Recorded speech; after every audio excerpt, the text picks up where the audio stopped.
Estamos começando mais um Growthcast, o podcast oficial da Growth Machine. No episódio de hoje, a gente vai falar sobre a mais importante função em uma empresa de alto crescimento, que é o chamado CRO. Para isso, eu convidei nada mais, nada menos do que Alexandre Bazzi, fundador da ScaleX, fundador da ScaleX, falei certo agora. Estamos soltando essa notícia de primeira mão, ninguém sabe disso, né? Primeiríssima mão. Mentor Endeavor, foi CRO da Score, foi cofundador da Stella Expert Network, foi CRO da D1, que foi o primeiro IPO SaaS feito na Nasdaq por uma empresa brasileira, foi Sales Operation na Infracommerce, IPO na B3. Só falar mais nada, né? A história que tá grande. Que o cara é brabo. Ale, obrigado demais por topar participar do Growthcast, cara. Obrigado você pelo convite, cara. E obrigado pelo encontro, né? Que a gente nem programou direito, se encontrou já. Sequestrei o Ale num evento, falei, vamos lá. Junto com a gente, Leonardo Alexandre, Head Acquisition, sócio da Growth Machine. Cara, eu acho que hoje vai ser um assunto muito interessante, assim. Tipo, porque geralmente a galera sempre busca mais tráfego, mais tráfego, mais tráfego. E a gente vai explicar uma coisa bem diferente disso. E muito importante, que é como que a gente bota mais receita e vida ao longo do seu relacionamento com o cliente. Ale, antes da gente entrar, né, e pra galera que tá ouvindo, tá? Eu acho que esse é um episódio que provavelmente você vai ter que ouvir mais de uma vez.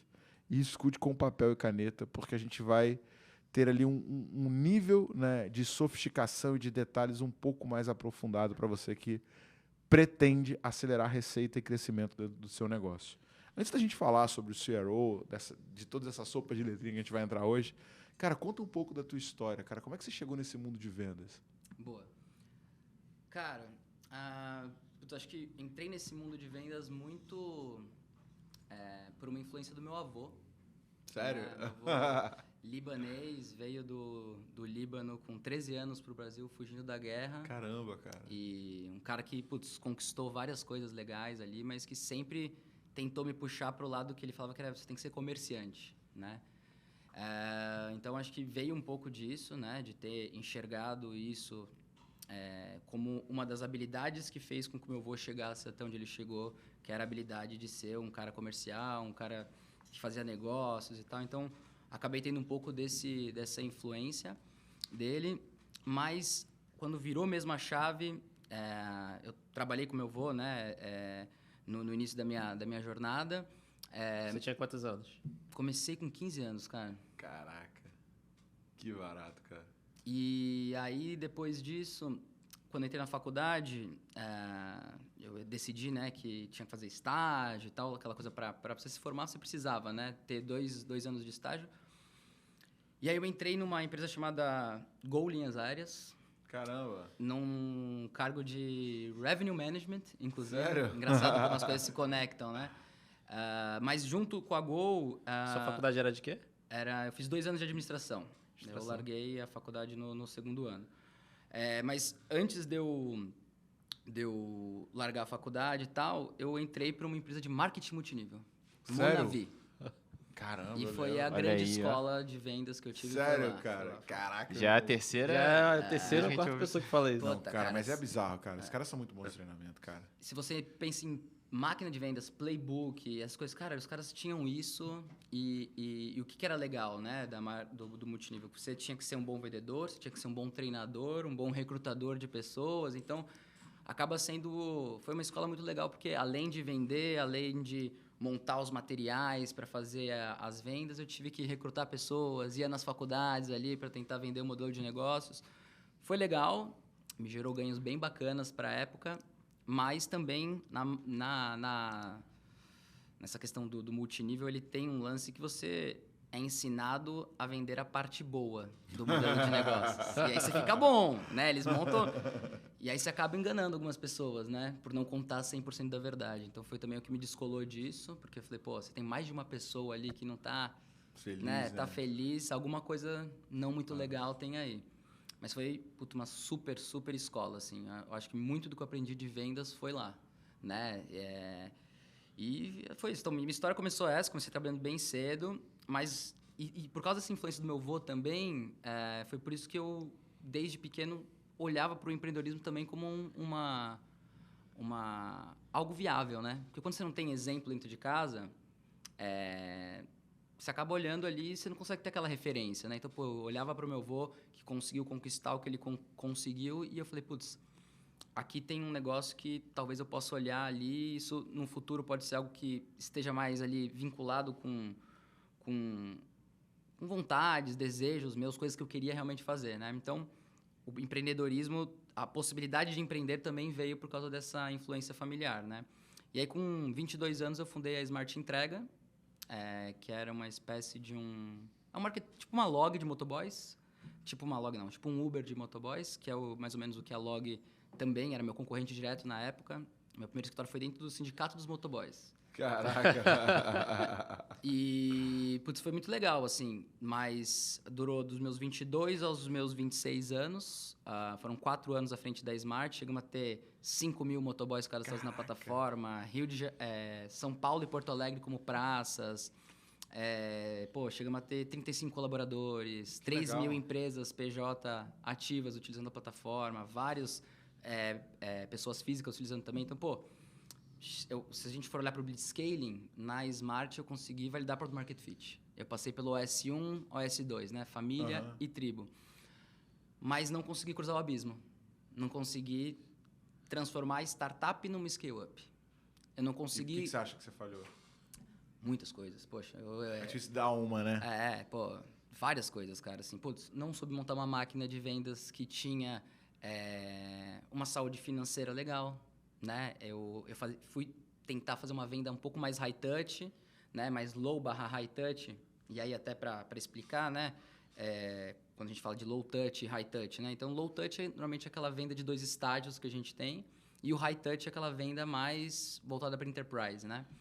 Então, acho que assim, escolhemos um modal de venda errado, que não tinha um LTV que conseguia suportar o CAC. Claro LTV, que eu fui saber... LTV e CAC, Léo. Explica que raios, what the fuck existe que é LTV até confuso e depois agora. CAC. Cara, então, a gente vai primeiro pelo CAC, né, que é o custo de aquisição do cliente, né? O quanto você está gastando para trazer um novo cliente ali para o seu negócio. Então, esse é um número muito relevante que você tem que estar sempre acompanhando quanto você está gastando, seja em marketing, em vendas, somando, né? E vendo quanto você está gastando efetivamente na sua operação para conseguir um novo cliente. E o LTV é o quanto esse cliente, depois que ele adquirir sua solução, ele fica com você ao longo do tempo, né? Vezes o quanto ele te paga mensalmente, né? Se a gente falar de CLT, é o Customer Lifetime. Se eu falar de LTV, é Lifetime Value, onde eu estou multiplicando número de meses para quem cobra mensalmente vezes o valor mensal que ele te paga. CAC, você vai calcular total que eu invisto no meu time de vendas e na minha publicidade, no meu time de marketing, dividido pela quantidade de vendas que eu estou trazendo dentro do período que eu estou analisando. A gente vai entrar mais nisso, né? Mas essas são dois pontos bem importantes. Legal que ele tinha falado ali de low touch e high touch, e o high touch, no caso do enterprise, né? Geralmente uma venda enterprise ela leva mais tempo para ser fechada. Porque... Então ela vai ter um CAC mais alto, e se você não encaixar provavelmente foi parte do que deve ter acontecido contigo, com um LTV que pague esse CAC, o negócio não fica de pé. Exatamente. No final das contas, o quanto o cliente deixa dentro de casa versus quanto ele custa para você trazer ele para dentro, né? E se você não equilibra bem isso, você tem ali uma máquina de vendas com unit economics que não são saudáveis, perfeito, né?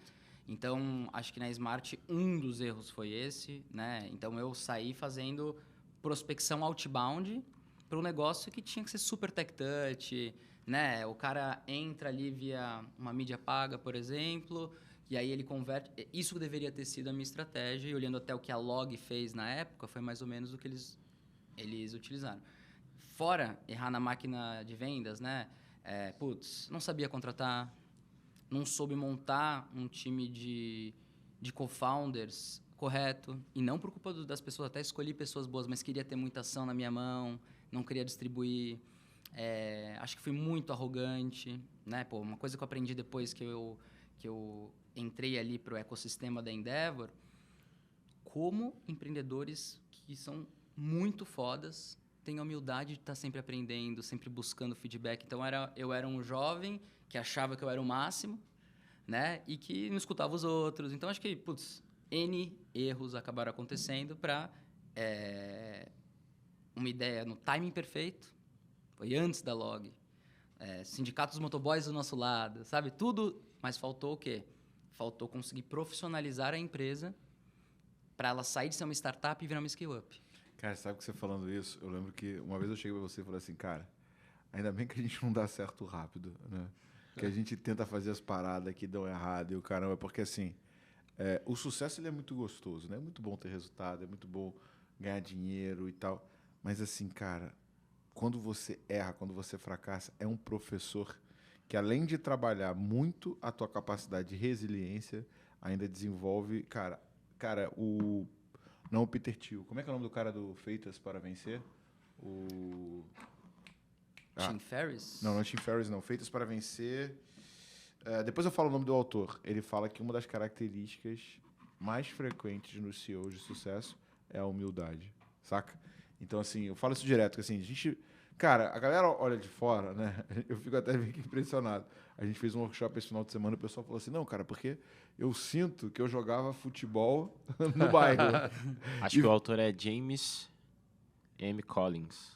O Jim Collins. Jim Collins, isso aí. E aí o cara falou assim, não, cara, eu sinto que a minha empresa é um time de futebol do bairro. E aqui eu vi a Champions League jogando, né? Ele olhando a nosso processo, nossa estrutura. Inclusive o time foi bastante elogiado.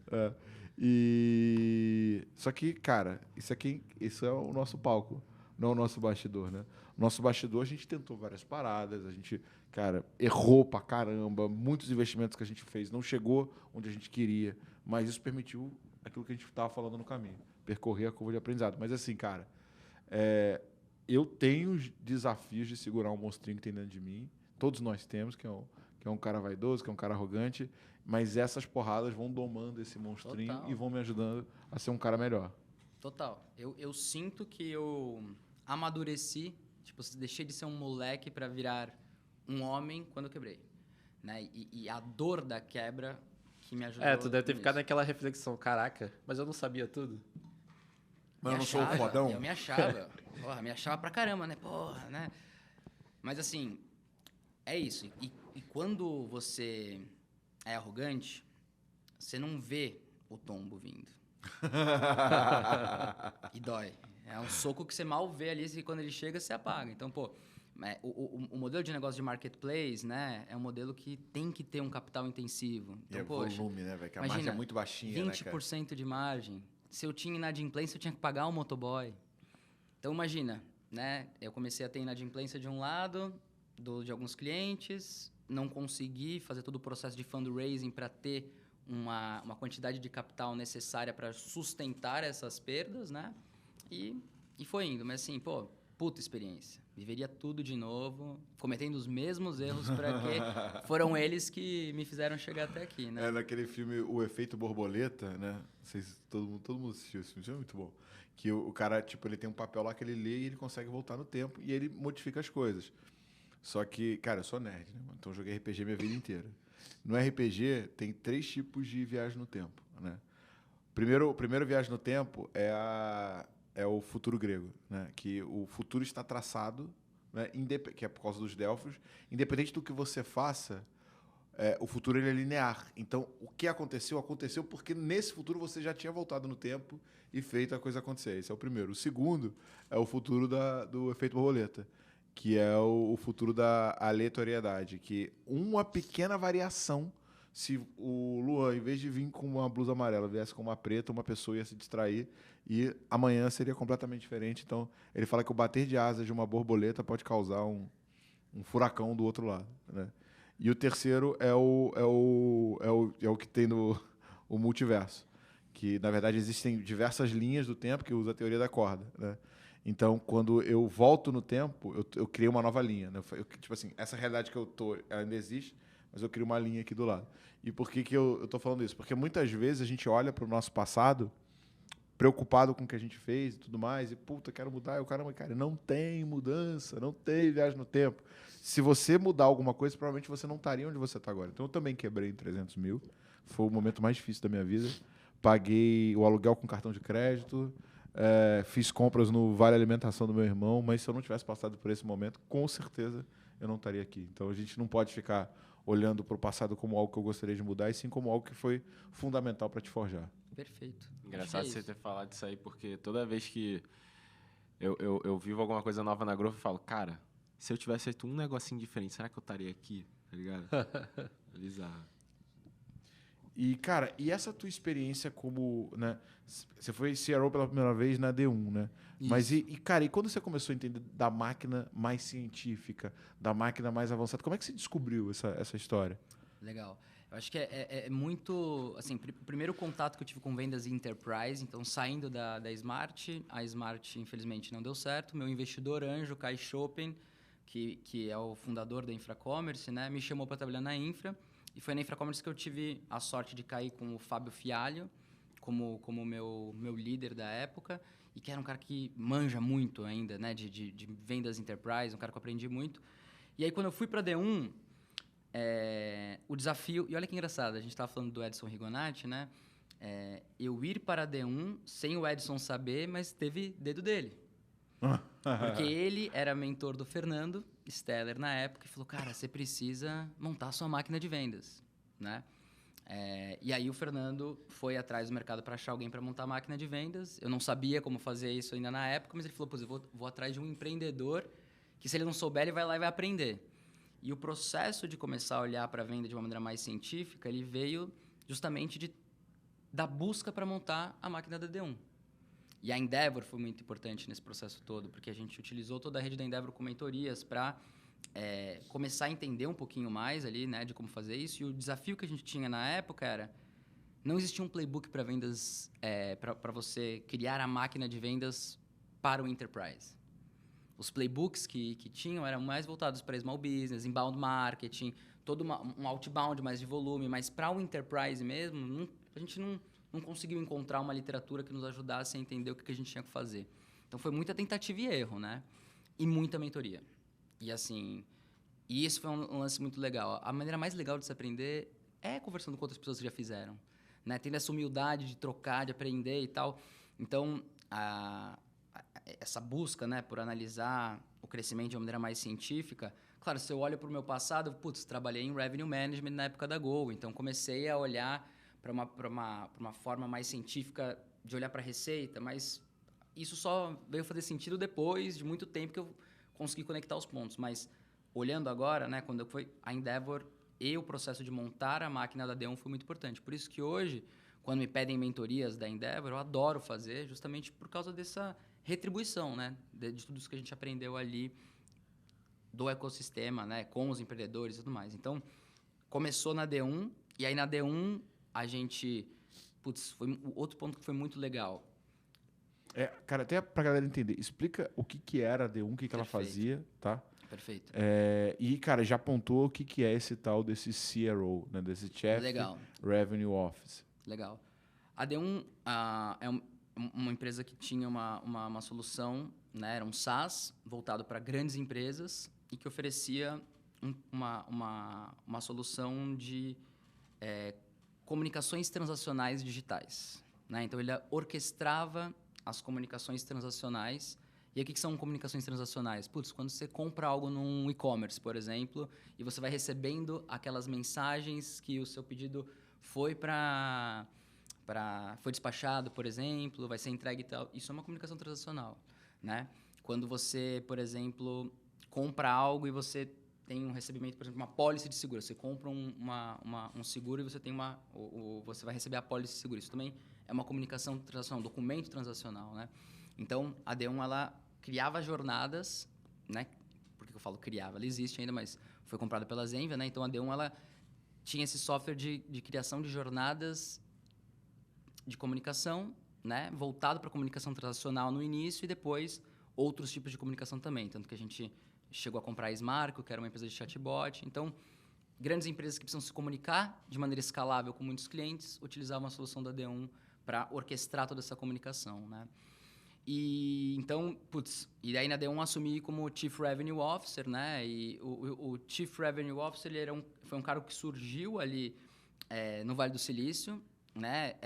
Que surgiu dentro de empresas de SaaS.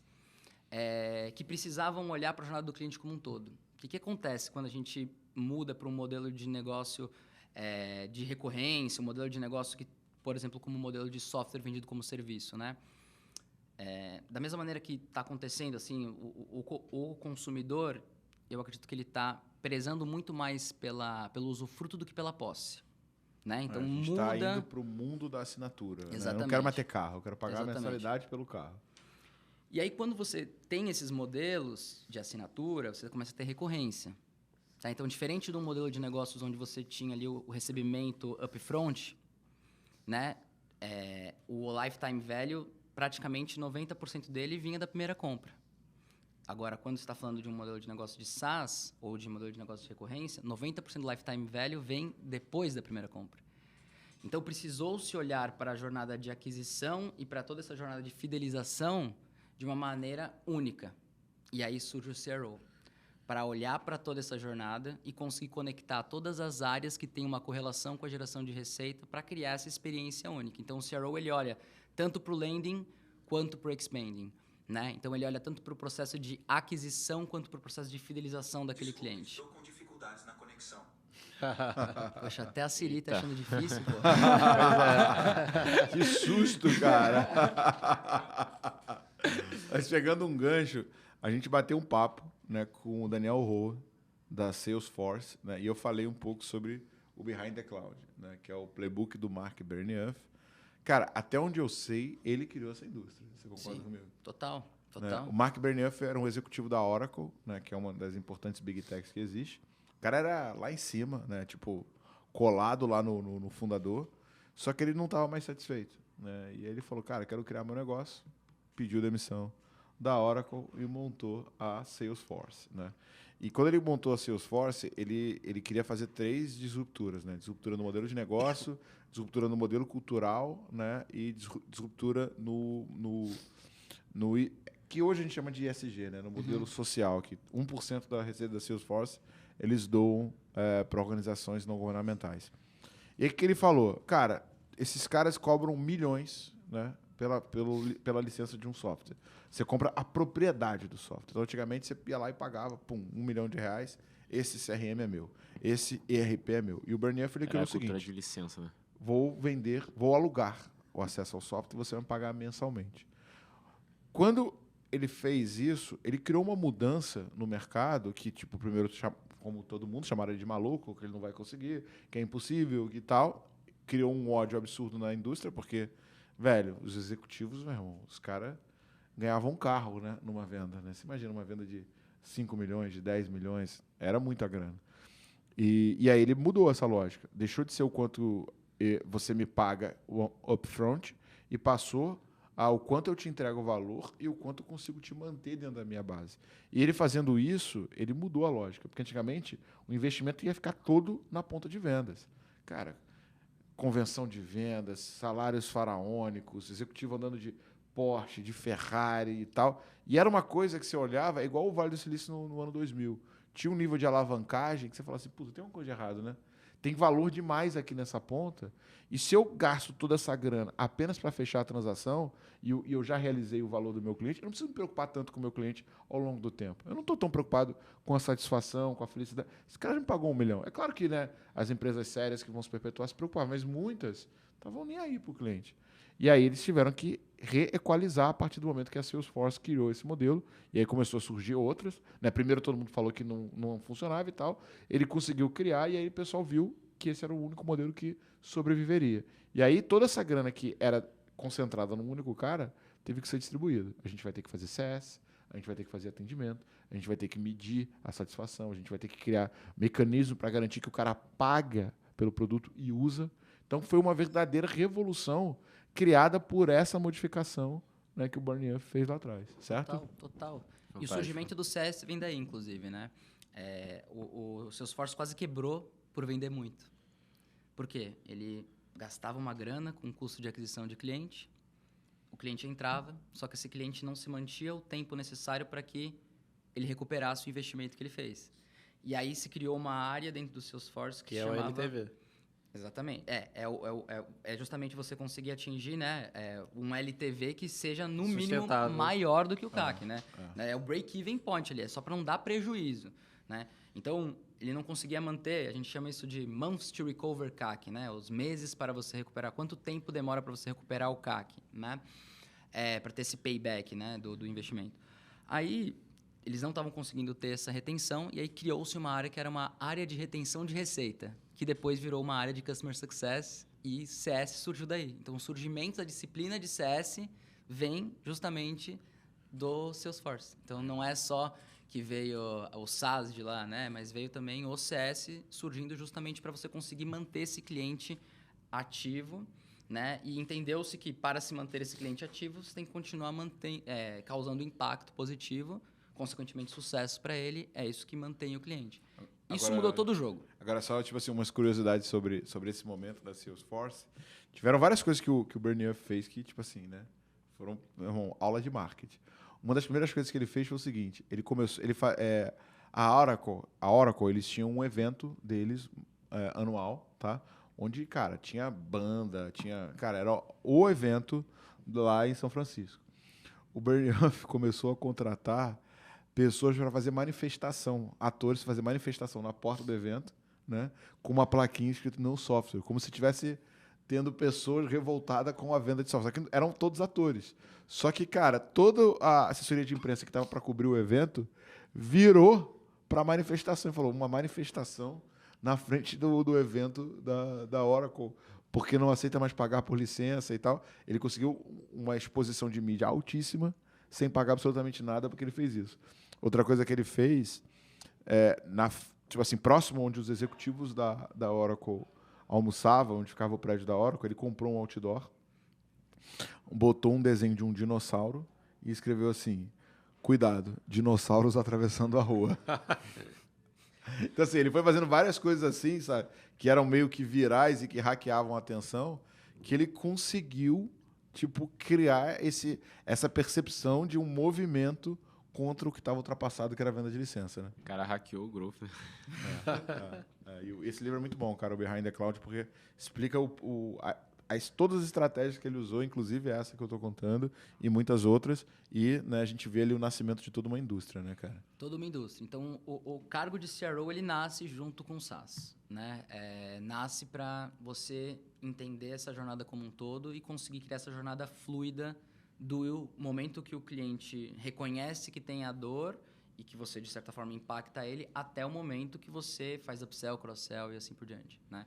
Então, o CRO vem daí, né? Aí ele acaba conectando todas essas áreas: marketing, prospecção, vendas, para você não ter que ficar tendo aquela coisa da batata quente. Tipo, putz, vendas não vendeu porque não recebeu bons leads do time de prospecção. O time de prospecção não conseguiu gerar reunião porque não recebeu boas oportunidades ali do time de marketing, né? Então, eu acho que para acabar com essa batata quente também, se criou uma área que tem como objetivo olhar para toda essa experiência, criar, né, passagens de bastão, SLAs entre as áreas, para que essa experiência aconteça de uma maneira fluida, né? E sempre focando no quê? No lifetime value, né? Então, em conseguir ter ali um lifetime value interessante e um lifetime value que consiga ter um equilíbrio de, no mínimo, 3 vezes sobre o CAC. Então, seu lifetime value tem que ser, no mínimo, 3 vezes maior do que o seu custo de aquisição para você ter essa sustentabilidade,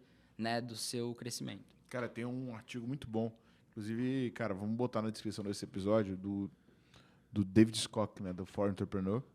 Cara, é um artigo que está em inglês, espanhol e português. O Dieguinho, o CEO da Rock Content, traduziu. Cara, e você imprime em caderno, né? Porque é bem extenso e lá tem todas as principais métricas, como, por exemplo, essa correlação que o Ale falou, de que você tem que ter o teu LTV no mínimo 3 vezes superior ao teu CAC, porque se for igual, significa que você está trocando dinheiro. Outra coisa que o Scott fala é que, tipo assim, você tem que trabalhar para, no máximo, em 6 meses, bater o ponto ali de equilíbrio da tua aquisição. Além de 6 meses, ou, por exemplo, chegando em 12, cara, significa que o primeiro ano inteiro você trabalha só para bancar a tua aquisição. Então, é um custo muito elevado e vai ser difícil você escalar. E outra coisa também que o artigo mostra, Cara, é a barrigada que faz, né? Um SaaS, quando escala vendas, né? Vamos supor que, sei lá, um cliente custa 15 pau. E o cara vai te pagar 3 mil por mês. Se eu preciso botar 15 mil para trazer um cara que me paga 3, no primeiro mês eu faço um buraco no caixa, né? Sim. Eu vou dar aquela barrigada para baixo e vai acumular, até que vai ter um momento que ele vai passar do zero e aí beleza, depois que acumulou, ele vai embora. Mas por isso que normalmente as empresas que são SaaS, elas vão precisar de algum mecanismo de financiamento, ou ter um investidor que aporta, ou fazer alguma coisa que diminua esse buraco, porque senão isso não se sustenta, né? Perfeito. Então, cara, esse artigo, tipo, hiper recomendo, eu acho que ele é fundamental, né? E vai fazer uma diferença grande para quem está buscando escalar, né? Ter essa atração.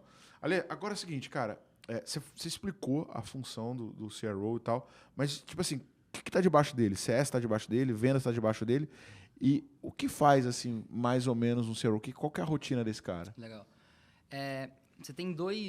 Normalmente, você tem duas possibilidades, né?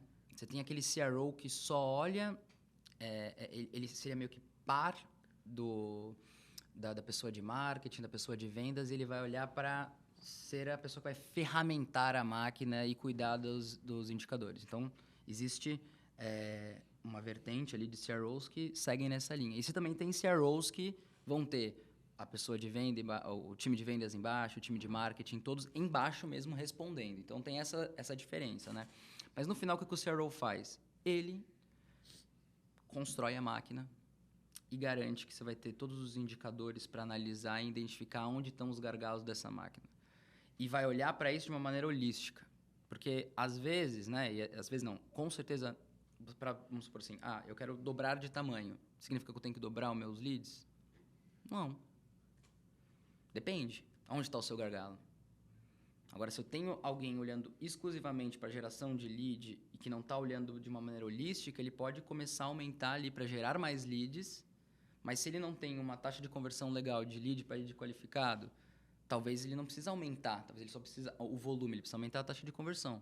Então, quem que vai olhar para todas essas métricas e para todas essas correlações entre essas áreas e vai poder, de uma maneira imparcial, sem puxar sardinha para nenhum lado, né, estruturar essa experiência, né? Então, o CRO ele acaba fazendo isso, né? Uma pessoa que vai ter que ter, primeiro de tudo, né, um pensamento muito centrado no cliente, né? Então, eu brinco que o CRO ele tem que ser sexy de um lado, que eu tenho que construir uma experiência que seja interessante, uma experiência com uma marca legal, com um brand experience bacana, mas também ele tem que olhar para a parte científica. Então, ele tem que ser sexy and science, né? Ele tem que ser científico no aspecto de construir os processos, entender quais são os indicadores que vão metrificar o sucesso dos processos, quais são as ferramentas que eu vou utilizar ali para conseguir ter uma gestão data-driven, né? Para automatizar alguns desses processos, quais são os artefatos que eu vou utilizar, né? Que eu vou munir o meu time para ir para a guerra. Você falou isso na sua palestra hoje, né? Você vai mandar o seu time com arco e flecha para a guerra ou você vai mandar a galera preparada? Então, o CRO ele vai estar olhando para essa parte também, né? Então, ele acaba olhando para toda essa experiência e ferramentando essa experiência para que ela consiga ser uma experiência que vai ter um NPS interessante, que vai ter um lifetime value que vai ser maior do que o CAC, pelo menos 3 vezes, né? E eu acho que, assim, se for olhar para as duas principais métricas que um CRO tem que se preocupar LTV sobre CAC e NPS. Para mim, esses são os dois principais indicadores que ele tem que olhar. O Net Promoter Score e o Lifetime Value sobre CAC. Cara, Léo, e assim, até puxando um pouco do teu dia a dia, né? Nessa ponta, né? Acho que é legal até explicar antes o que é NPS. NPS. Boa. O NPS ele vai medir, né, qual que é o nível de... como assim? Quão promotor um cliente é seu. Não é um nível de satisfação, né? Muitas vezes as pessoas acham, putz, o NPS vai medir. Não, ele não vai... A pergunta que ele faz é de 0 a 10 o quanto você Me indicaria. me indicaria para um amigo ou um familiar. Então, ele Acho que vai é um nível medir... além, né, da satisfação. Tipo, o cara tá encantado, ele... o quanto você vai ser o meu vendedor. Né? Bem ou mal isso. Quanto você está disposto a oferecer um serviço que você consumiu, que você teve uma satisfação para uma outra pessoa. Então, o NPS ele acaba trazendo isso, né? Então, por que eu acho importante, né? Porque o NPS está totalmente correlacionado com a LTV e com o CAC. Por quê? Se eu tenho um alto NPS, ou seja, eu tenho um cliente que, além de satisfeito, é um cliente que fala bem da minha marca, que é o embaixador da minha marca, ele tem mais chances de comprar comigo e ficar mais tempo. Então, se ele fica mais tempo e ele compra mais comigo, com certeza o lifetime value dele vai aumentar. E se ele é um promotor da minha marca, um embaixador da minha marca, ele me diminui o meu CAC. Ele vai trazer mais. Vai trazer mais clientes. Exatamente. Então, para mim, essas são as duas métricas principais. E olhar para o NPS é o que faz, no meu ponto de vista, você conseguir criar um sistema que se retroalimenta. Então, se o meu objetivo é ter um cliente lucrativo, beleza, eu vou focar só no lifetime value, eu quero ter o cliente mais lucrativo que eu conseguir ali possível, vendendo mais para ele, né, aumentando o lifetime dele comigo, beleza. Agora, se eu consigo, além de tudo, gerar um impacto capaz desse cara ser uma das minhas avenidas de crescimento, eu consegui ter um customer-led growth, que é o meu cliente me ajudando a adquirir novos clientes e não só adquirir, a rampar também novos clientes.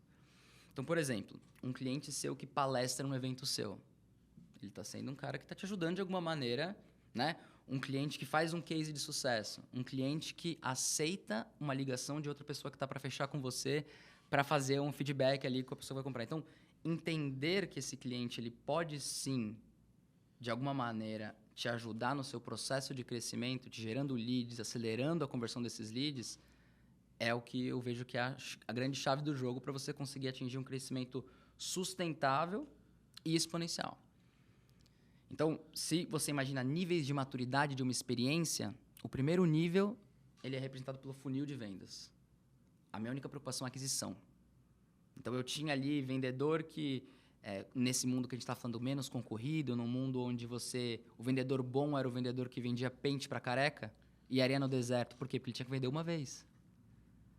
Né? Então, sim, no momento que você vai para uma preocupação ali com o landing, o expand, você vai para o segundo nível de maturidade, que é representado por um modelo que é uma ampulheta. Né? Então, você está preocupado com a aquisição e com a expansão. Depois, o modelo de go-to-market ele pode ser representado no terceiro nível de maturidade pelo símbolo do infinito. Por quê? Porque aí o cara se preocupou tanto ali com o pós-venda, né? Começou a fazer bem o pós-venda focado no lifetime value, que ele começou a gerar impacto para o cliente e criou um cliente promotor. Esse cliente promotor começou a gerar novos clientes para ele, aumentou o lifetime value, e aí você chega nesse terceiro nível de maturidade. E o quarto nível de uma experiência para mim é quando você cria sistemas conectados e você cria um ecossistema em torno da marca. Então, você tem, por exemplo, a gente acredita que depois de Product Market Fit, quando uma empresa atinge Product Market Fit, aonde eu morri na Smart Entrega? De transformar a startup numa scale-up, de cruzar o abismo, o vale da morte ali da startup. E o que é necessário para você construir, né, evoluir de maturidade de uma startup para uma scale-up?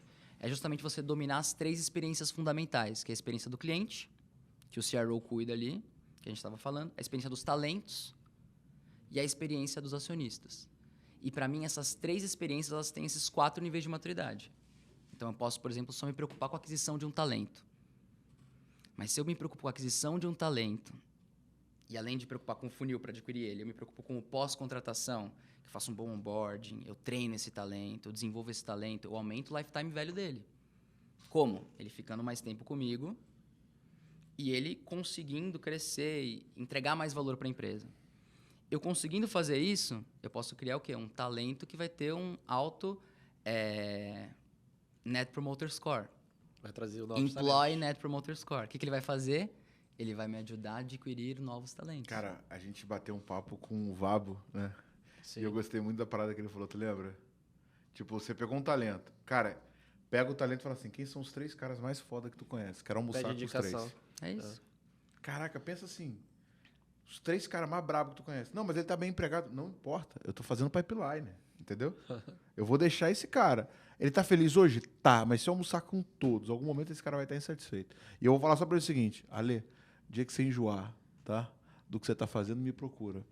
Acabou, mano. Primeira vai pessoa ficar rodando na cabeça dele. que o Ale vai lembrar e falar assim, puta, cara, Thiagão. Não, e dá certo, porque, por exemplo, o Patrick, ele foi indicado. É. E o Patrick, meu irmão, assim, Meu irmão, máquina, Brabo 41. Chegou a fazer 7 agendamentos outbound em um dia. É isso. E A os mesma melhores coisa. talentos vêm assim. O cliente, não é muito mais fácil a gente vender para um cliente que veio recomendado por outro cliente? Qual que é o nosso melhor canal de aquisição? Indicação. Qual a taxa de conversão de indicação? É altíssima, né? A mesma coisa O para ciclo de talentos. venda é menor também, né? A mesma Bem coisa menor. para talentos. A mesma coisa para acionistas. O que é se eu faço um processo de fundraising legal e eu trago bons investidores? Se eu trato bem o meu processo de relacionamento com o investidor, governança, e eu cresço como empresa, você não acha que esses investidores vão me ajudar a conseguir novos investidores? Pô, perfeito. Então, você tem que dominar 3 experiências fundamentais: clientes, talentos e acionistas. Todas elas, lending, expanding. Preocupação com aquisição é o primeiro nível de maturidade, preocupação com lifetime value é o segundo nível de maturidade, e preocupação com NPS é o terceiro nível de maturidade. Agora, se você constrói sistemas para essas 3 experiências fundamentais e você conecta esses sistemas, no Nubank, o colaborador é cliente. O colaborador é acionista. O cliente é acionista. Eles lançaram as BDRs para colocar o cliente dele como investidor também. Então, além de você criar sistemas que geram valor para eles, quando você cria um ecossistema, que é conectar os sistemas que sustentam a experiência do cliente, a experiência dos talentos, a experiência dos acionistas, e eles começam a gerar valor entre eles, aí você chega no 4º nível de maturidade, que é um ecossistema. Então, eu tenho um ecossistema em torno da minha empresa, gerando valor um para o outro. Então, é nisso que eu acredito, né? Que existem 4 níveis de maturidade de uma experiência e existem 3 experiências fundamentais. E uma empresa, para sair de um estágio de maturidade de uma startup para virar uma scale-up, ela precisa dominar essas 3 experiências. Cara, eu queria dar um passo atrás, mas assim, antes da gente entrar, eu queria provocar um pouco o Léo. Cara, na tua ponta, né?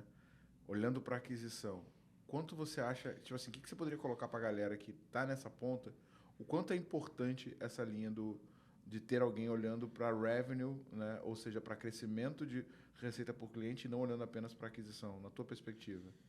Cara, para mim é muito importante, porque, por exemplo, você pode configurar, vamos dizer que você trabalha com mídia, você pode configurar suas campanhas, vai trazer lead, né? O objetivo da campanha é trazer lead, mas não necessariamente qualificados. Então você tem que estar sempre avaliando, revisando, cara, tá ocorrendo agendamento, tá convertendo. Então é um trabalho que exige um olhar mais próximo, né? Total. Exige tempo disso. E para retroalimentar toda a estratégia. Às vezes você vai ver um canal que você está utilizando não é o ideal. E você vai ter que mudar o seu canal. Hoje você pode anunciar em diversas plataformas diferentes, por exemplo, né? Então, você está avaliando isso. E ter alguém para te apoiar é essencial, né? Total. Não, e até uma coisa que é o seguinte, quando o cara não tem uma boa maturidade de métricas, e acho que esse é o nosso principal desafio esse ano, né, cara? Eu vi lá vocês fazendo reunião com a Luísa, tipo, puxando, que a gente tem uma área de dados dentro da Growth, então a gente está olhando muito para como melhora a qualidade do nosso dado. E vamos pegar assim o funil inteiro, né? O cara vai lá e faz uma campanha no Facebook Ads, por exemplo, e está medindo apenas conversão, né? Aí o que ele ensina o algoritmo? Ele fala para o algoritmo o seguinte, ó, eu quero mais disso. E aí você passa o lead para venda, só porcaria, só tranqueira, né? Que não tem faturamento, que não avança, que não evolui. Primeiro erro. Aí beleza, que você vai lá, pum, fez o alinhamento marketing vendas, corrigiu, fechou um pouco melhor as suas campanhas, tá trazendo o cara certo. Aí time de vendas focado no fechamento. Vender, fecha. Vendeu, o cara cancela em 2 meses, né? Tipo, nem se pagou. Aí, de novo, o que você faz? Você pega esse fechamento e volta lá para o teu algoritmo e fala, ó, é mais desse cara que eu quero. Aí o Facebook fala, deixa comigo, irmão. Né? Mais tranqueira. Em top de cliente que vai cancelar em 2 meses. O que você faz? Você vai quebrar.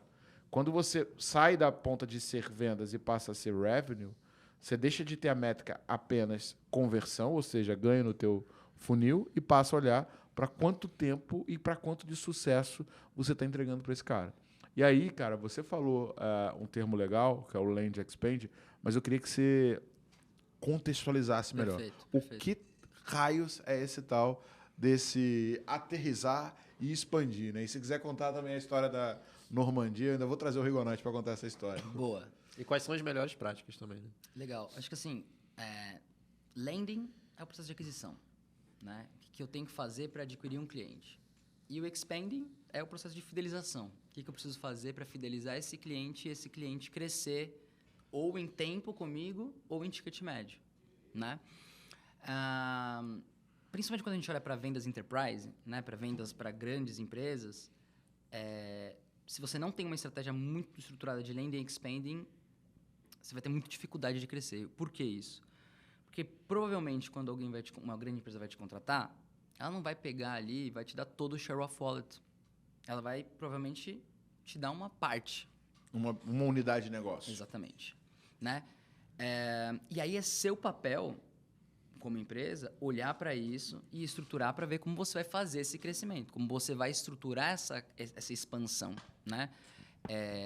E é fundamental, principalmente quando você está falando de empresas enterprise, que você consiga ter isso, porque você ganha o dinheiro ali. Né? Você tem um puta custo de aquisição para a primeira venda e depois você tem ali low-hanging fruits, né? Que é o crescimento dentro da base. Né? Então, landing e expanding nada mais é do que você conseguir trazer os clientes certos e conseguir se estruturar para que depois que esse cliente certo entra, você consegue aumentar o valor que ele deixa dentro de casa através de estratégias de venda para o cliente. Né? Então, aí você vai ter o time de CS que vai ajudar nisso, ou um time de account manager, dependendo do tamanho das contas. Né? Cara, mas tem um artigo do... Cara, o Thomas Tunks, ele fala muito disso e é incrível, né? E, cara, assim, uma empresa que teve um puta caso de sucesso foi o Tableau. Né? O Tableau foi adquirido por 16 bilhões pela Salesforce. E o Tableau, né, ele meio que é um monstrinho estranho, né? Porque diferente do mundo SaaS, né, ele era um cara que vendia licença, ele era muito servidor, ele era completamente diferente. E como é que era a estratégia? E eu vivi isso na prática, tá? Eu estava lá na minha reunião, no fundo de investimento, com o conselho, numa empresa anterior, e o CFO, cara, chegou para apresentar os números dele, cara, e a gente com os gráficos feios para burro do Excel, e o cara com os gráficos 3D, meu irmão, que ele mudava de slide, o gráfico dava uma balançadinha, saca? Aí vai, porra, eu, diretor de marketing, o outro diretor de vendas, mostra aqueles gráficos bidimensional, sabe? Parecia o Mario Bros do, sei lá, do PlayStation contra o do Nintendo, entendeu? Assim, porra, né? Tem uma coisa de errado. Aí o que a gente fazia? Acabou a reunião, eu falei, cara, que gráfico é esse que você está usando? Ele falou, cara, isso aqui é um Tableau, né? Que eu baixei e eu estou usando agora. Legal. Aí o que acontece? O diretor de vendas vai lá, pum, também quero uma licença. O que o Tableau faz? O Tableau tem lá, você pode pagar, não me lembro agora quanto tá, mas vamos supor que fosse R$2.000 para você ter a versão dele local na tua máquina. Tu pagou R$2.000.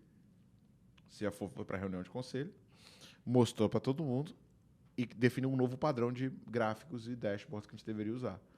Aí o diretor de vendas não quer passar vergonha, contrata. Foi, próxima reunião, tá o diretor de vendas e o diretor financeiro mostrando o gráfico foda e o diretor de marketing com um gráfico bidimensional.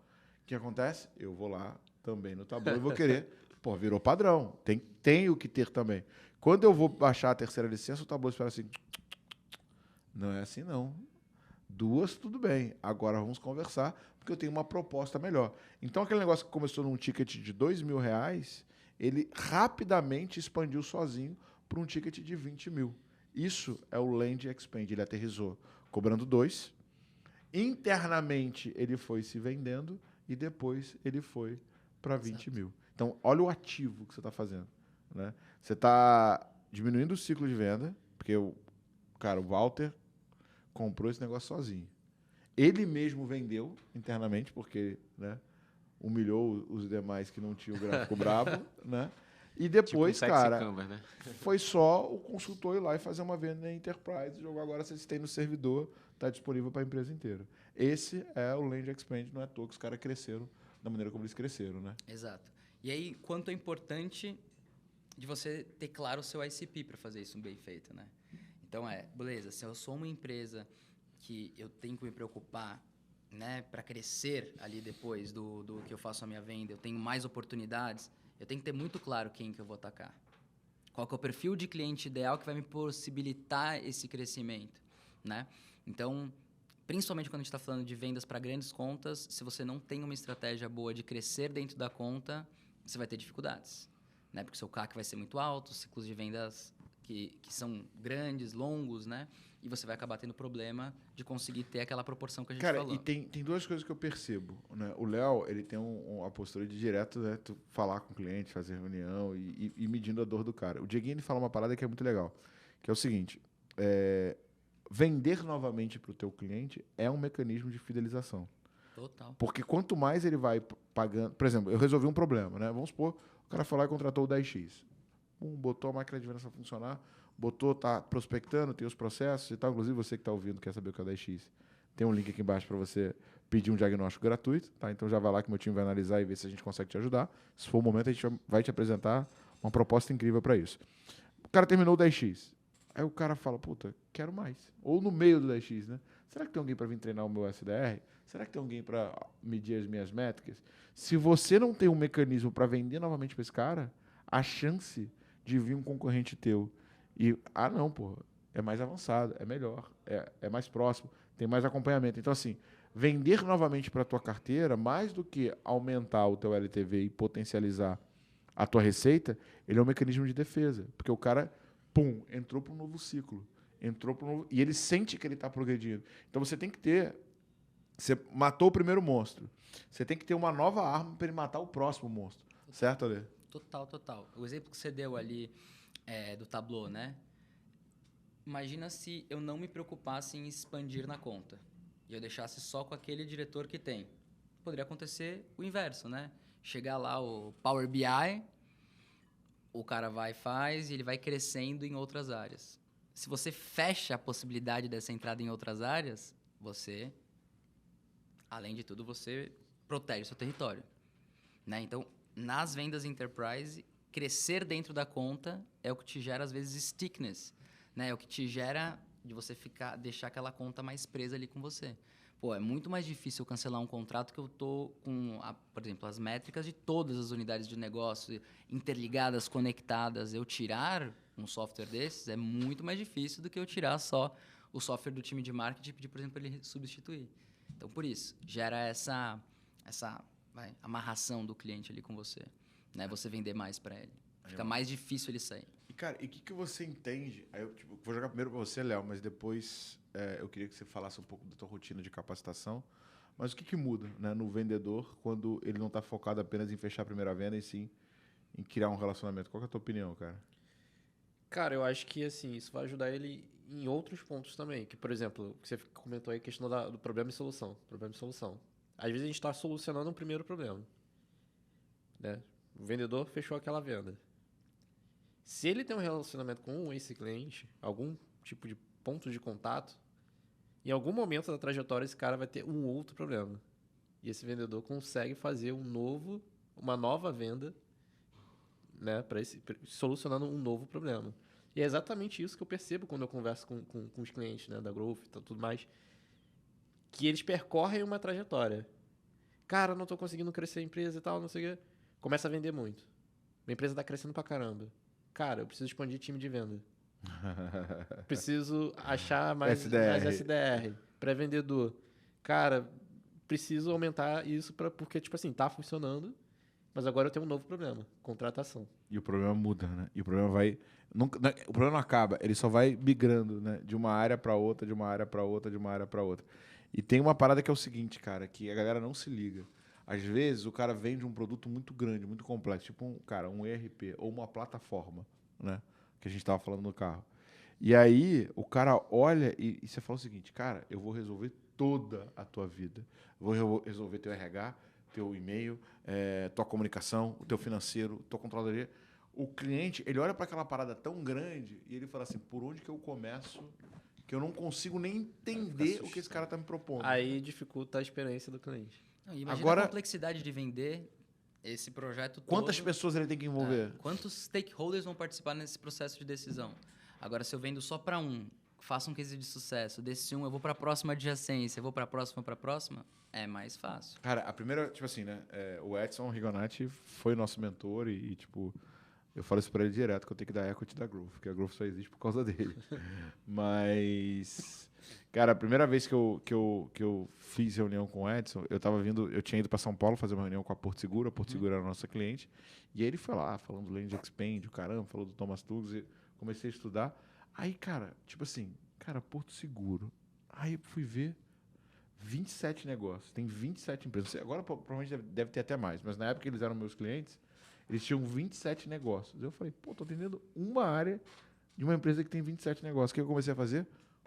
Toda vez que eu ia em São Paulo, eu ia almoçar com o gerente. Eu falava assim, cara, vamos almoçar, mas traz algum amigo teu pra gente almoçar junto.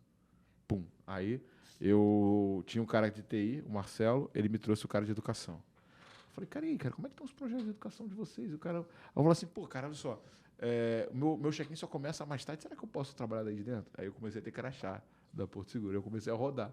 Cara, eu fechei 8 áreas de negócio da Porto Seguro. Eu saí de um ticket de 3 para um ticket de 46 dentro da Porto Seguro. Só indo tomar cafezinho e almoçar com os caras. E aí pensa, né? Quantas vezes a galera fica reclamando que não tem venda, que não tem negócio, e tá lá sentado em cima do ouro, né? Totalmente. Eu acredito que as empresas elas ficam tão focadas só em adquirir novos clientes, que às vezes ela não foca em cuidar bem do cliente dela. E se ela só fizer isso, cuidar bem do seu próprio cliente, gerar impacto para ele, eu acredito que esse cliente pode te ajudar a trazer novos clientes, a aumentar o ticket médio dele ali, né? Então, justamente porque a gente tinha essa vontade, essa preocupação só com a aquisição, se criou essa cultura, né, das empresas de, vou focar só em vender. É muito importante. Mas se eu vendo e eu não consigo ter depois ali o impacto gerado no cliente, não consigo ter uma satisfação, faz sentido eu vender para aquele cliente? Não, eu vou ter um cliente que, em vez... O cliente ele pode ter tanto o cara que vai diminuir seu CAC quanto vai aumentar o seu CAC. Porque se você vende para um cliente errado e você não gera impacto, esse cara vai falar mal de você. E ele vai tornar a sua venda mais difícil. Né? Então, tem muito... Se a gente olhar bem para o cliente, ele pode ajudar muito a gente em vários aspectos. Ele pode ajudar dando dicas do que a gente precisa construir de produto, de solução, indicando novos clientes, gerando, né, cases de sucesso, gerando clientes internos mesmo, né, possibilidade de você fazer cross-sell. Né? Então, eu acho que o jogo se ganha no expanding. É o pós-venda que faz... que dá a vitória, né? Eu acho que é super importante você ter uma máquina de aquisição muito bem estruturada, é fundamental. Você precisa ter, até para oxigenar a sua base. Mas se você não conseguir fazer a outra etapa, né? Que é a etapa do pós-venda ali muito bem feita, com certeza esse investimento todo que você está fazendo não vai conseguir ter tempo suficiente para se maturar e realmente virar, né, lucro para a empresa. Cara, e é engraçado que, pô, é óbvio, né? Mas eu aposto que tem a galera que tá ouvindo esse podcast agora e tá falando assim, cara, não tô fazendo isso. Então você que tá ouvindo, olha só. Pega agora, você já tá com o papel e a caneta na mão. Lista 10 clientes que você tem, que tem possibilidade de expansão e você vai ou tomar um cafezinho com esse cara, ou pagar o almoço para ele, ou no mínimo fazer uma videoconferência. Faz isso e depois vai lá no Instagram me contar se você conseguiu ou não.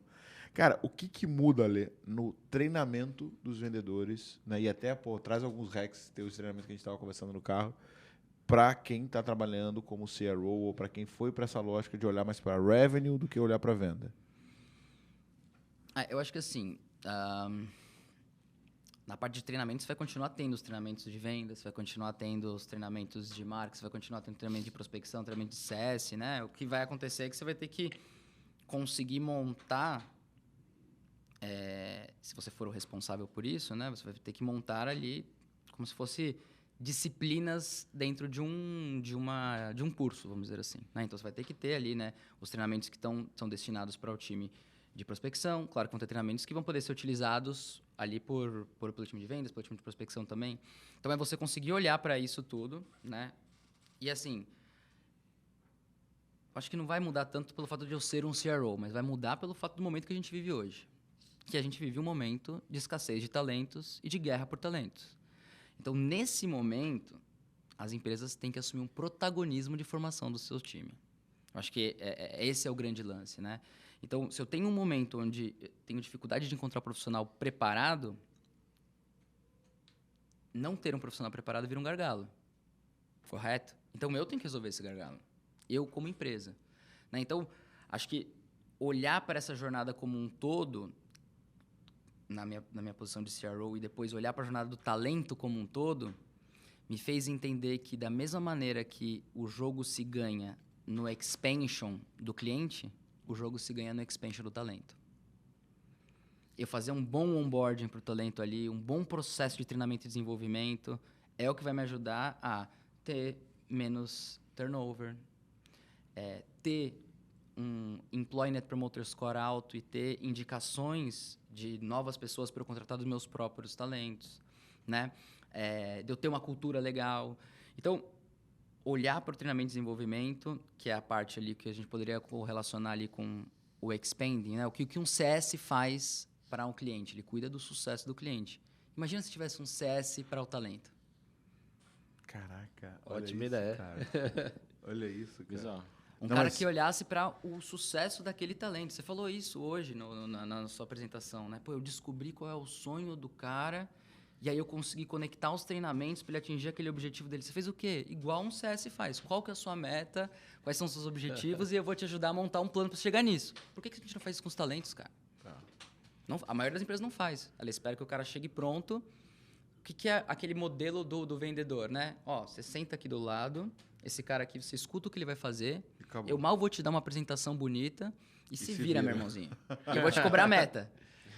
Né? Por que a gente não inverte isso, né? Não cria um onboarding muito bem estruturado, não cria todo um plano de desenvolvimento, um plano de desenvolvimento individual para cada um dos seus colaboradores. Eu entendo qual que é o skill gap que eu tenho. Pô, se eu sei qual é a função, SDR, aí eu consigo ter o quê? Eu consigo ter a roda de vendas ali que você mostrou hoje, inclusive. Eu consigo ter todas as características que eu preciso ter, as habilidades que uma pessoa precisa ter desenvolvidas. Se eu consigo entender onde está o gap, por que eu não vou montar treinamento para o meu time? Para desenvolver esse cara. Brabo. Cara, só um ganchinho. Ele falou sobre onboard de colaboradores. Explica pra galera o que é o onboard e quanto tempo leva mais ou menos o onboard no teu time? Cara, é aquele conceito, né? Até estava conversando com uma pessoa recentemente sobre isso. Que, geralmente, quando a pessoa ela tá procurando emprego, ela está fazendo várias entrevistas com diversas empresas. Depois que esse colaborador entra na sua empresa, ele tem que se adaptar à sua cultura, né? Então, você dentro do seu onboard, você vai ter que no caso seria um treinamento, né? Uhum. Seria a apresentação da empresa, né? Os valores, o que a empresa está buscando, o objetivo da empresa, o impacto que está buscando causar, o problema que soluciona, e também tem as próprias habilidades técnicas que essa pessoa tem que desenvolver ao longo da carreira dela dentro dessa empresa, né? O fato de você não fazer um bom onboarding estruturado, basicamente vai fazer essa pessoa entrar na sua empresa e quando ela tiver o ok de outra empresa que ela já estava fazendo entrevista, ela vai virar para você e vai falar: cara, eu passei numa outra entrevista e infelizmente eu não me adaptei tão bem aqui, eu vou para uma outra empresa, né? Então você acaba perdendo o colaborador ali dentro dos 3 primeiros meses, que é a média, né? Tem algumas pesquisas relacionadas a isso, que nos 3 primeiros meses são os meses mais críticos que um colaborador passa após entrar na sua empresa. Então, se você não fizer um bom processo de onboard, acompanhamento nesses 3 primeiros meses, a chance dele sair é enorme. E aí você volta de novo para o ciclo de abrir a vaga, fazer todas aquelas 90 entrevistas. dias. Não, e vou te falar uma parada.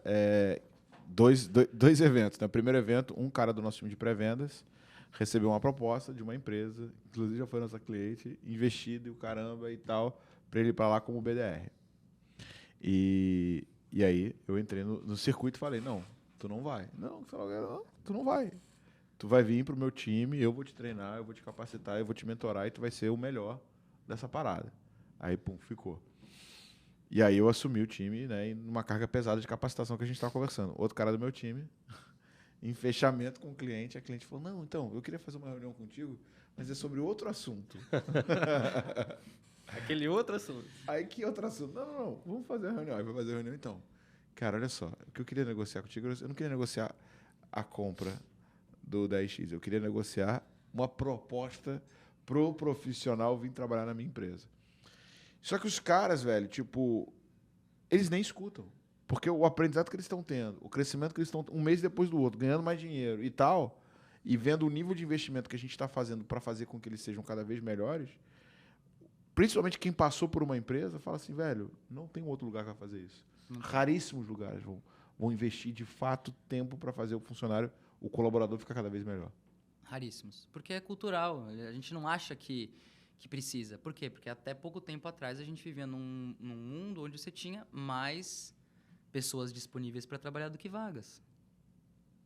Aí você perguntou também a questão do tempo de onboard, né? Eu percebi que, aqui, pelo menos no time de marketing, até a pessoa ter um nível de adaptação legal, começar a realmente ser mais produtiva, leva em torno de 2 meses, né?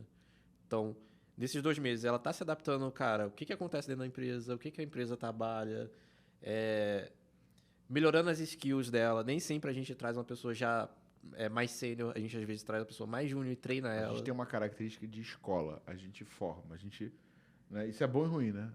É bom porque você formata com a tua cultura, com os teus valores, com os teus princípios, mas é ruim porque você leva um pouco mais de tempo para ter a pessoa produtiva e, cara, você tem que ter um bom plano de cargos e salários e desenvolvimento, porque senão você vai formar para o mercado, né? Isso vai ser Perfeito. uma escola mesmo, né? Acho que até voltando nesse ponto do onboarding, você colocou dos 3 meses, 2 meses. Por que você acha que o período de experiência demora 3 meses? Né? Por quê? Porque é um período que tanto a empresa quanto o colaborador tem ali para analisar se eles fizeram uma boa decisão, né? E aí, para trazer um complemento a isso, vou trazer um case legal de uma empresa que faz... que é super case de experiência do talento, que é a própria GUP. Sim. A GUP tem um processo onde ela, durante o período de onboarding deles, ela tem um onboarding que o RH faz, ele organiza, mas todo mundo precisa passar pelos 3 meses e você só se forma na GUP se você completa ali, né, tem um TCC, um trabalho de conclusão ali do seu período de onboarding. Então, eles criaram toda uma experiência para que tudo que acontecesse na jornada daquele colaborador nos 3 primeiros meses, eles organizaram tudo para otimizar isso. E no final tem um evento, um ritual que ele se forma e aí a pessoa entra na empresa. E é Né? 3 meses de... 3 meses. sem produzir. Então, não. Eles, claro que vai produzir, mas ele tem tá. um processo de onboarding muito bem estruturado. Isso é uma coisa legal. Todo um processo que o RH cuida, mas que também o líder cuida de ter esses períodos desses 3 meses muito bem desenhados para justamente você conseguir rampar a pessoa mais rápida, né? Acho que até depois vale convidar alguém da GUP para eles contarem melhor, que eles vão contar com muito mais propriedade do que eu. Mas, assim, animal, essa coisa de ter uma formatura. Vocês só viram de nós depois que você provar nesses 3 meses que, cara, porra, a pessoa tem que estudar, ela tem que produzir um material para apresentar para a galera no final. E aí tem todo um ritual que eles fazem para essas pessoas que estão se formando ali da GUP. Então, porra, por que não fazer isso, cara? Caraca, muito bravo, Né? cara. E agora, vamos trazer isso para vendas só para coisa matemática, tá? Se eu demoro para rampar um vendedor, ele vai demorar mais tempo para bater a meta dele, correto? Sim. Tá custando para mim, cara. Ele tá custando sem bater meta ali. Quanto tempo ele fica sem bater a meta significa uma ineficiência no processo. Agora, se eu crio um onboarding que em 3 meses eu consigo rampar o cara melhor, ou eu tenho, por exemplo, a máquina de vendas muito bem estruturadinha, que é um manual do que ele tem que fazer, eu acelero esse processo de rampagem. Então, eu acho que é fundamental olhar para toda a jornada depois que a pessoa é contratada e que a gente tem que assumir essa responsabilidade de treinar. Claro, depois do onboarding, aí você vai ter outros tipos de treinamento, como aqueles que a gente está falando. Pô, roleplay, do cara fazer roleplay toda semana, é fundamental, né? Além do roleplay, você ter, por exemplo, Kumbuka, ou um clube do livro, grupo do livro, para você ler ali. Então, assim, tem N maneiras de você conseguir fomentar até isso. porque depois do onboarding, tipo assim, o aprendizado não acaba. Lifelong learning, Continua cara, tem que aprendendo, continuar. Claro, claro. Não, assim, eu hoje no time de 10X, eu tenho o Clube do Livro, todo dia. Eu tô até pensando em abrir para a empresa inteira. Tô com algumas ideias aqui, mas todo dia, toda segunda, de 10 às 11, não, de 11 ao meio-dia, é o nosso Clube do Livro. E a gente lê ou discute um capítulo, né? Agora a gente está nos pergaminhos do maior vendedor do mundo. Então, cada dia é um pergaminho que a gente está batendo. Então, isso é legal. Você vai criando uma cultura de aprendizagem. E é uma cultura que também tem que ser não só de você aprender sozinho, mas de você ensinar. Porque daí você cria, né? Você não vai precisar ter uma área de T&D. Você consegue ter a empresa inteira com esse pensamento, né? De se desenvolver e de ajudar o próximo. Então, a gente estava até conversando no carro, né? Pô, o vendedor bom, ele precisa fazer roleplay? Claro que ele precisa. Para dar exemplo para os outros. Para Cara, ensinar os outros, para ajudar os outros, ele tem que fazer, ele trabalha o em time. Ale deu um hack de roleplay. Cara, compartilha esse hack, velho, que eu anotei aqui no meu Slack e tipo, já tá entre uma das coisas que eu vou implementar. Conta aí, cara, como é que você fazia pra escalar o Boa. roleplay? O roleplay, eu acho que assim... Primeiro, o que é o roleplay, né? roleplay. Eu já ia falar isso. Roleplay é uma simulação que você vai fazer, né? Em vez de você... Você vai simular o processo de venda. É um teatrinho. Ou partes. É um teatrinho, exatamente. Uma simulação. E o que é legal? E uma coisa que eu descobri. Você sabia que as pessoas, os vendedores, eles têm mais vergonha de fazer roleplay do que fazer a venda? Sério? Claro, porque você está com um monte de pessoa que você conhece do lado. O cliente que está ali, que talvez não compre, você não vai nem ligar. Agora imagina, tá o CEO na mesa, o diretor e o cara tá fazendo roleplay. É muito mais pressão do que com o próprio cliente. Então, se eu treino o cara nisso, quando ele chega no cliente, fica fácil, né? Mas o que é importante no treinamento? Consistência. E o que é importante para você, como líder, conseguir ter consistência? Você não pode ser cotovelo. Você não pode ser algo que dependa de você ou que, se você não fizer, o negócio vai rolar. Então, você tem que criar algo que se sustente de forma... Sustentável. Exato. Que role sozinho sem você. Sem Então, você. o que a gente fez? Né? A gente criou um modelinho onde um grupo com 4 pessoas se junta numa sala do Zoom ou do Google Meetings, bota para gravar. E aí, nessas 4 pessoas, um vai ser o cliente, outro vai ser o vendedor, né? Em algum dos momentos da jornada. Então, é importante, né? Todos eles recebem um script de quem você vai atuar e em qual momento da jornada de compra você está. Né? Para tanto o vendedor quanto a pessoa que vai representar a pessoa que é o cliente conseguir se posicionar ali. Né? E aí, você vai ter 2 pessoas, além dessas 2, fazendo... Uma vai olhar para você e vai falar, putz, pontos positivos desse roleplay e pontos negativos. Isso tudo fica gravado. E depois que termina o roleplay, a pessoa que fez o vendedor ela vai se autoavaliar. A pessoa que foi o cliente vai avaliar a pessoa que fez o vendedor. A pessoa que tinha que trazer os pontos positivos vai trazer os pontos positivos e a pessoa que tem que trazer os pontos negativos vai trazer os pontos negativos. Então, pensa que no mês você vai ser cliente uma vez, você vai ser vendedor uma vez, você vai ser o cara que vai avaliar pontos positivos e o cara que vai avaliar pontos negativos. Né? E aí, eu consigo, através desse score, saber quais são os roleplays que eu tenho que escutar. E aí eu não preciso participar de todos os roleplays, mas eu consigo ter um fluxo constante de roleplays acontecendo toda semana. Aí pelo score, inclusive, eu consigo dizer, putz, esse roleplay que eu vou pegar e vou colocar no meu LMS para entrar na minha parte de treinamento e desenvolvimento do meu time, porque foi um roleplay muito bom. Esse aqui foi muito ruim e também serve como exemplo. Né? Então, da mesma maneira que é legal a gente gravar as ligações para se escutar, o lance de gravar os roleplays é sensacional.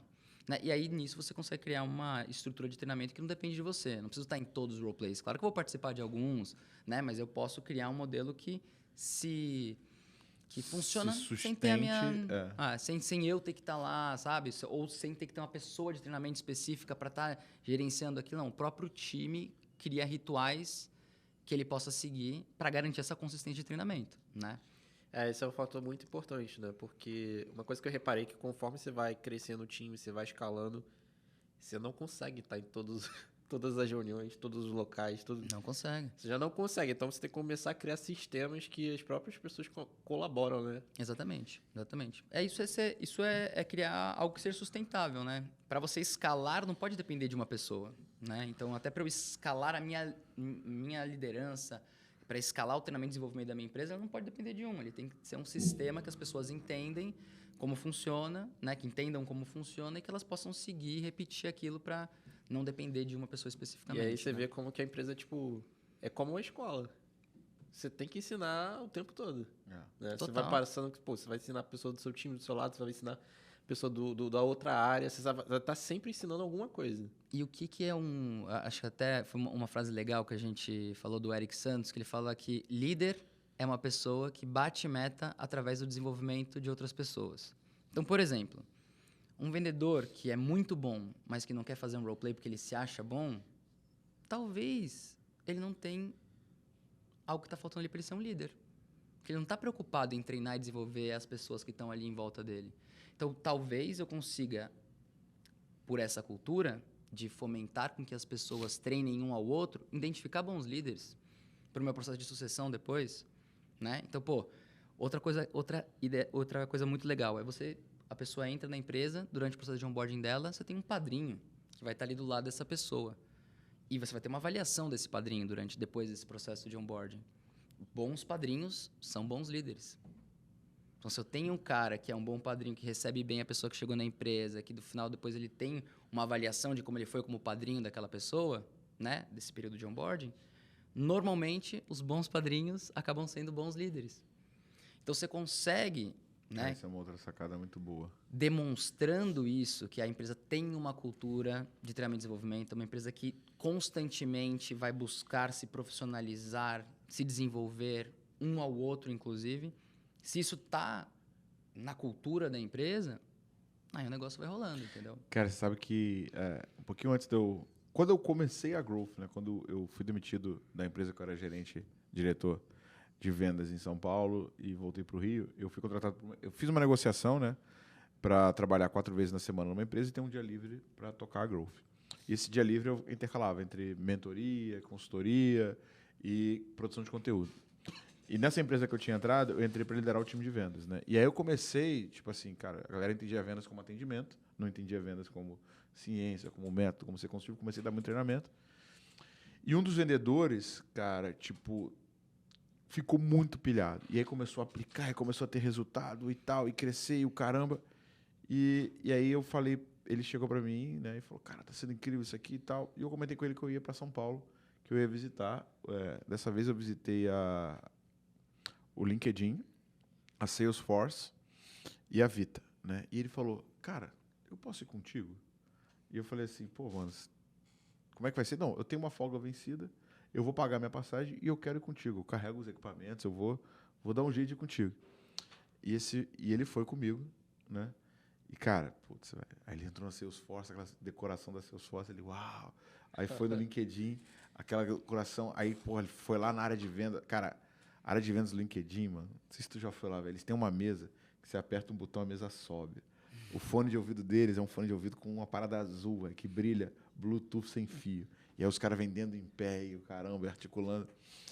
E eu lembro que a gente voltou, né? A gente foi bate e volta, a gente foi e voltou no mesmo dia. E aí, quando eu tava indo para casa, ele me mandou uma mensagem. Ele mandou assim, Thiago, você mudou minha vida. Obrigado, porque eu não imaginei que ser vendedor poderia ser algo tão foda e que dava para ir tão longe. Esse rapaz, 1 ano depois, veio a falecer de uma parada assim totalmente inexplicável. Mas ele sempre que achava uma parada nova, ele me mandava e ele estava o tempo inteiro crescer. Assim. Então, querendo crescer, querendo se desenvolver. Então, você vê o quanto que, né, é importante, né, esse trabalho de valorizar o ser humano, de mostrar a direção. E às vezes a gente olha muito para o número, né, para a receita que a gente vai trazer e esquece que tem uma vida ali, né? Total. Esquece que tem uma vida, esquece que você pode causar um impacto positivo ou negativo numa outra vida, né? Esquece que você tem uma responsabilidade, né? Não, é até mais de uma vida, né? Porque, na verdade, é uma pessoa de uma família. Total. É uma pessoa de uma família, né? Cara, e antes de eu te fazer uma pergunta matadora, a gente fez o nosso workshop na máquina de vendas no último final de semana. E, cara, e como é que foi a experiência de ver a galera no corredor, no final e tal, cara? Cara, foi absurdo, assim. Tipo, no final a gente chorou. Teve gente que chorou ali no corredor. E contou história de vida. Tipo assim, eu tava falando com uma pessoa ali mais no privado, né? Já tinha uma galera indo embora. Que às vezes a gente não documenta as coisas. E a gente não vê o quanto a gente evoluiu, né? Por acaso, eu falei isso e essa pessoa tava nessa fase de tipo... Cara, eu fiz coisa pra caramba. Muita coisa não deu certo. Claro, óbvio, teve outras coisas que deram certo, mas essa pessoa só olhava o lado do tipo, não deu certo. Não funcionou isso, não funcionou aquilo. E quando eu falei isso, a pessoa caiu no choro. Começou a chorar e falar, cara, você mudou minha percepção das coisas. Pô, teve tanta coisa que deu certo e eu não tava olhando e tal, não sei o quê. E, tipo assim, então foi emocionante. E mais assim, até do que pô, a receita que gerou e tudo mais, porque foi bom também nesse aspecto. Cara, inclusive até aquilo que tava na blusa do Daniel Ho, né? Que é valor cria valor. Né? Valores criam valores. Então, tipo assim, quando a gente agrega mais valor, né, para as pessoas, é consequência. É. Cara, a galera saiu daqui numa coisa de tipo, tá desproporcional o que eu paguei com o que eu tô levando. Isso é maravilhoso, né? Quando você consegue entregar esse nível, da pessoa fala, putz, eu pagaria 3, 4, 5 vezes, gerou um puto impacto. É esse o sentimento que você quer gerar, porque é maravilhoso, porque você está fazendo o seu trabalho, e isso vai gerar mais cliente, cara. Entregar valor, como você falou, vai gerar valor para você. O lance está no lifetime value. E até o time, né, cara? O time trabalhou o final de semana inteiro, Dia das Mães e o caramba. Cara, eu acho que assim, foi uma puta. A galera não entende a importância do trabalho, né, cara? Exato, eu acho que assim, foi um evento que trabalhou muito a cultura da Growth também. Por quê? Eu entrei muito no começo da Growth. Então a empresa era menor, tinha 11 colaboradores. Então, quando você tem menos colaboradores, é mais fácil você manter a cultura forte. É mais fácil você manter essa, por que a empresa existe? O impacto do que a gente faz. E quando a empresa cresce, são tantas áreas, tantas métricas, tanta coisa para acompanhar, e às vezes a pessoa se desconecta um pouco do propósito da empresa. Total. E quando a gente faz um evento como esse e traz pessoas do time para ver o impacto no real, é outra visão. Total. Ela tá vendo o impacto que ela tá Gerando. na vida dos clientes. Porra, isso tem muito valor. Tem muito valor. É isso, né? Por que ela faz algo? Se ela não entende o motivo pelo qual ela está fazendo isso ou o impacto que aquilo está gerando, por que ela vai continuar fazendo? Né? Sim, e é aquilo, né? Melhor do que a gente falar é a gente mostrar. Sempre vai ser mais poderoso. Ale, cara, você teve uma trajetória incrível agora, né, como founder da ScaleX. Cara, o que você considera que, se você fosse deixar uma coisinha para a galera que ouviu esse episódio, em relação a crescimento, em relação à máquina, em relação a CCRO, presta atenção nesse ponto. O que você deixaria de dica final? Boa, gostei. Acho que dica final.